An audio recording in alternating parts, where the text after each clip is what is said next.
So Christopher Bell, obviously, Jeff was fairly inconsolable after this race. I thought it was also interesting. William Byron, who again, he's 11 points to the good with 2 races left in this round, but he also seemed really kind of down in his interview with us after a 6th place finish.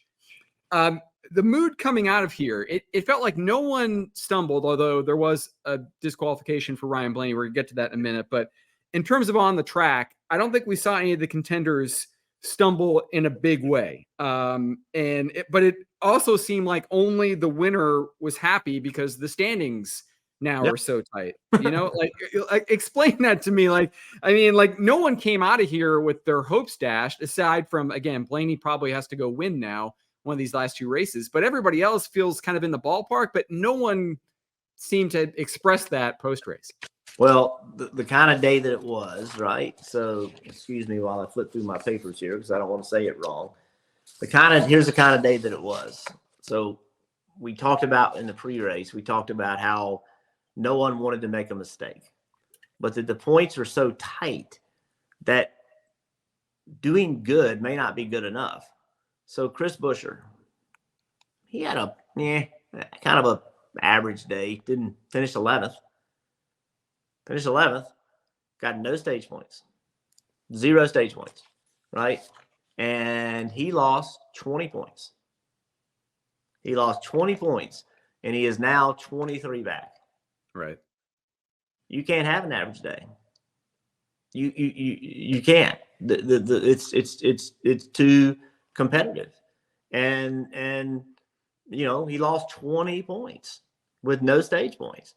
And so, yes, mission accomplished by all, except for Blaney's team. Mission accomplished by all by not digging a hole, but in not performing, Buescher has dug a hole. Like, unless he goes out and just has an incredible next 2 weeks, he's in a point, or other people have issues, he's dug himself a hole. Yeah. And because it's so competitive. Like, do you think Christopher Bell, Truex, Hamlin, Byron, Larson, you think they're going to, Reddick at Homestead, you think they're going to go run 15th? I don't. No. I think they're all going to get stage points. I think they're all going to run well. Now, somebody may make a mistake. Somebody might break. Somebody might hit the wall. It is Homestead. But they're going to run well, right? And Buescher just didn't.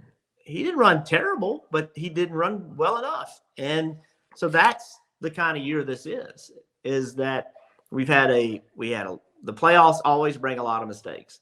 In round 1, I mean, in the first race of this round, it was about performance. It wasn't about minimizing mistakes. It turned out it was about performance. And you had to go and bring speed. And if you didn't bring it, you weren't going to get what you needed. I'm sitting in the booth last night, right? And I look and I see Kyle Larson. He was running. He was leading the race. I looked at his lap time, right? And I looked down and I looked out the window and I saw there was a really good race with 4 cars racing for 17th. And I looked at their time and it was 1/10 of a second difference. It was 1/10 of a second difference from the car leading the race to the guy running 18th. Yeah. It was 1.2, it was 0.12 seconds, like, just over 1/10 of a second. That's why it's hard to pass. Yeah. It's so close. The competition has stepped it. It's so competitive. And yes, aerodynamically, a car behind another car is not going to be as good. You'll never fix physics. I don't give a damn what anybody says. Going back to a splitter, going back to a valence, going back to side skirts, going back to whatever the hell you think was the magic in the 80s will not fix the problem because we're going faster. It's just a very, we now understand, right? We didn't understand how to take advantage of the air. Now we do.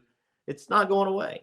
It happens in late model races. You go to a late model race on a 3/8 mile racetrack, you'll hear drivers talk about how you get behind another car and the car doesn't turn as good. Yeah, no kidding. It's because setups are built around that, and there's no way going back on that. So it's a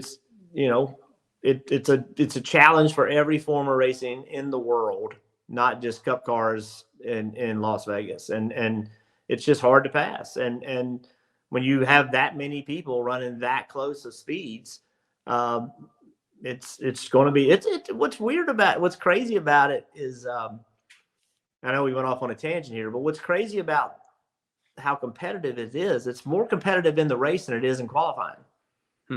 Like if you look at the difference in speed from first to 30th or 28th and 30th in qualifying versus first to that in the race, it's closer in the race than it is in qualifying.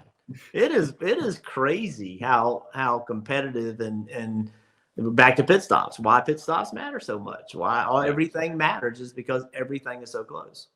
Hi, I'm Parker Kligerman. For more access like this from Pit Road, be sure to click and subscribe to the Motorsports on NBC YouTube channel.